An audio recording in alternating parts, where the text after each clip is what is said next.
Fala pessoal, tudo bem com vocês? O Japão surpreende os alemães, a Bélgica sofre com o Canadá e a Espanha atropela. E mais, dá show. É o Diário da Copa número 4. Chega mais, eu sou o Chico Garcia, inscreva-se no canal e vamos juntos!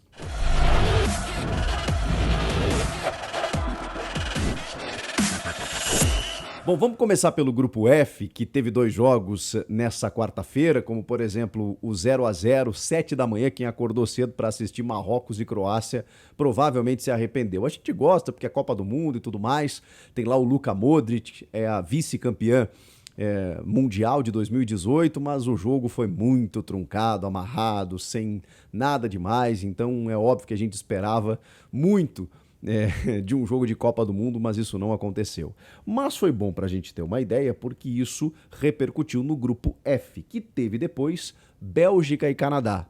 Com a vitória da Bélgica, os belgas, assumem a ponta desse grupo e depois fica tudo embolado ali, todo mundo com 1 pontinho ou 0, como é o caso do Canadá. Agora, esse jogo foi um negócio maluco, porque o Canadá deu um sufoco nos belgas, mas um sufoco. A Copa do Mundo da Bélgica era de 2018. Tiveram azar ali, porque tomaram 1-0 da França na semifinal, um gol do Umtiti de cabeça, mas a Bélgica realmente estava muito forte com essa geração no seu ápice. Ainda tem grandes jogadores, o Eden Hazard, acho que até jogou uma bola razoável hoje, o Kevin De Bruyne muito menos do que a gente imagina que ele possa jogar, o Lukaku estava fora e tal, machucado. Enfim, é um bom time. Tem o melhor goleiro do mundo, por exemplo, o Courtois, mas é muito distante daquele brilhantismo de 2018. O Canadá, que teoricamente é uma seleção inferior, como a gente tem visto nessa Copa do Mundo, a questão física ela tem igualado muito as forças. A gente está no meio de uma temporada europeia em que alguns destaques, alguns jogadores chegam no seu auge físico e com isso acabam nivelando muito as partidas. Com algumas exceções, evidentemente, mas a gente tem visto as potências, as grandes seleções sofrerem nas mãos de ditas menores exatamente por conta disso. Canadá deu um sufoco na Bélgica. Foram 21 finalizações contra 9. E o placar do jogo, 1-0 para a Bélgica. Mas também é verdade que o Courtois pegou um pênalti do Alphonso Davies, que é o craque do time, que joga no Bayern de Munique. O Courtois tem 2 metros de altura e é o melhor goleiro do mundo. Aí você bate um pênalti que nem é no canto, rasteirinho, fraquinho, numa condição em que qualquer goleiro poderia pegar, ainda mais o Courtois. Foi muito mal o Davies. E aí depois, lá no final do primeiro tempo, o Batshuayi acabou fazendo o gol da vitória da Bélgica. Mas o Canadá deu um calor na Bélgica o jogo inteiro. O placar foi enganoso e chamou a atenção que o Kevin De Bruyne recebeu o troféu de melhor em campo.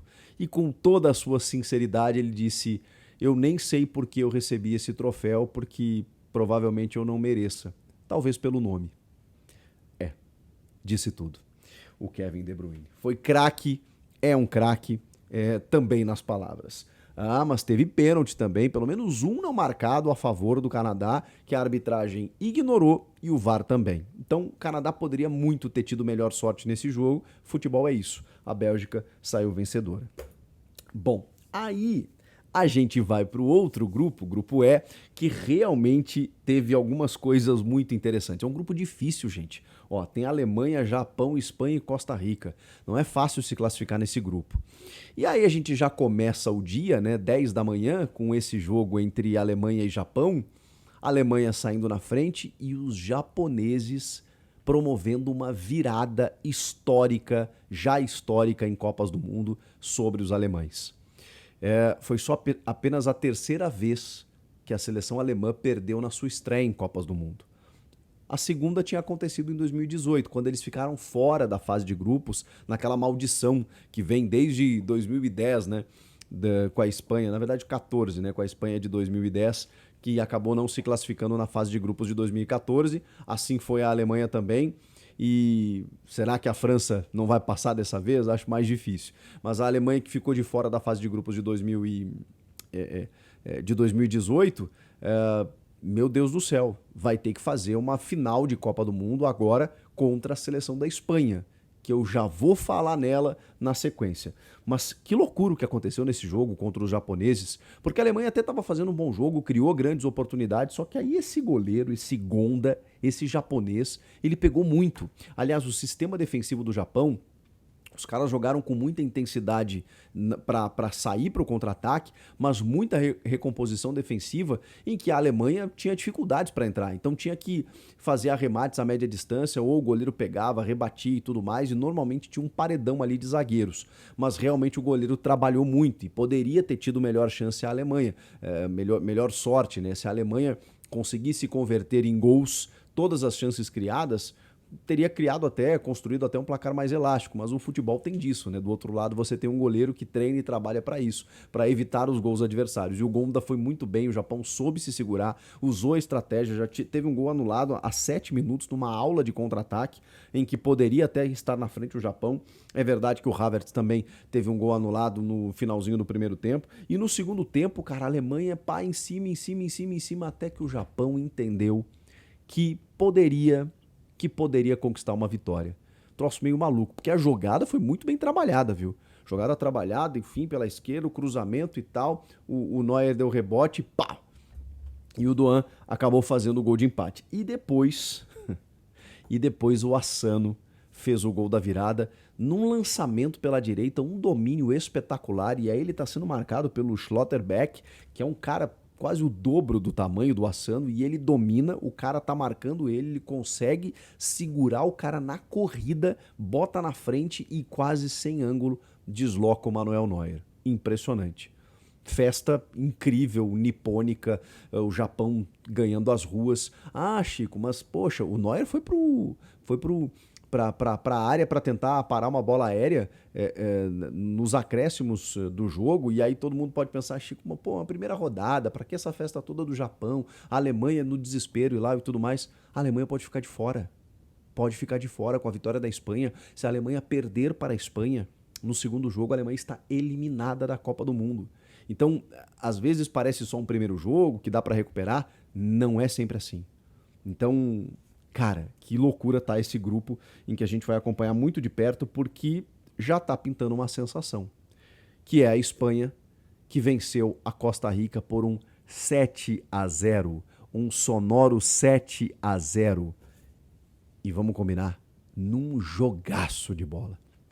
O que a Espanha jogou e o que a Costa Rica não jogou, a Costa Rica nem de longe lembra aquela de 2014, quando foi até uma sensação aqui no Brasil, com alguns jogadores como o próprio Keylor Navas, né? Que, meu Deus do céu, né? Nossa, tomou cada golzinho, assim. Os gols foram bem trabalhados e construídos, mas o Keylor Navas, enfim, não fez nada para impedi-los, aparentemente. E algumas figuras, né, como o Brian Ruiz, que jogou no Santos aqui recentemente, estava na reserva, alguns remanescentes daquele time, mas não é a mesma Costa Rica, que, para vocês terem uma ideia, não teve nenhuma finalização, não teve nenhum escanteio, teve apenas 18% de posse de bola contra 82% da Espanha. Os caras não deram um chute. A Costa Rica não deu um chute. A Costa Rica não ficou com a bola. A Espanha teve 8 finalizações no gol. Marcou 7 vezes. E jogando muita bola, gente. Olha o que jogou o Pedri, de 19 anos, esse jogador do Barcelona. O que jogou o Gavi, essa revelação de 18 anos. O que jogou o Olmo. O que jogou o Ferran Torres, marcando 2 vezes. O genro do Luiz Henrique, ou quase isso, né? Ele namora a filha do técnico da seleção da Espanha. Cara, impressionante. Jogadas trabalhadas, o Sérgio Busquets, né? Ainda, né, na sua classe, na sua última Copa do Mundo. E olha que o Luiz Henrique se deu ao luxo de deixar de fora Sérgio Ramos e Thiago Alcântara. Mas um meio de campo leve, com aquele jogo posicional em que cada um sabe o seu quadrado. Então, eles sabem para onde ir e é impressionante, a bola chega neles. A bola chega neles e eles fazem a bola andar. Eles quase não se desgastam, né? E fazendo essa circulação de bola, essa infiltração, meu Deus do céu. O que jogou a seleção da Espanha? Bom, o primeiro gol foi uma aula, né, do Olmo. uma aula de troca de passe e tal, chegou, ele ainda protegeu e tal, deu um toquinho por cima do Navas, depois teve gol de pênalti, depois teve gol de novo do Asensio, né, recebendo pela esquerda e ele chegando de primeiro, o Asensio fazendo uma função ali de 9, né, chegando com muita mobilidade. Cara, impressionante. Impressionante. Aí tivemos o Olmo, o Asensio, o Ferran Torres 2 vezes, o Gavi, o Soler e o Morata ainda para fechar a conta. 7-0. E a Espanha se credenciando. Talvez não era uma seleção que a gente colocasse como candidata, né? E acho que é muito cedo ainda para isso, mas me impressionou pelo jeito de jogar. É uma seleção que muito se criticou no ciclo europeu de criar oportunidades e não as convertê-las, pois não foi o que aconteceu diante da Costa Rica. Então, se essa efetividade dentro desse jogo posicional de muita troca de passes, do tic-tac espanhol, que a gente conhece muito bem, se perpetuar dentro da competição, é uma seleção que pode incomodar. O que vocês acharam do quarto dia de Copa do Mundo? O quinto tem a estreia brasileira e aí, claro, que tem materiais especiais aqui no canal. Comenta aqui, inscreva-se no canal e eu volto na próxima. Tchau!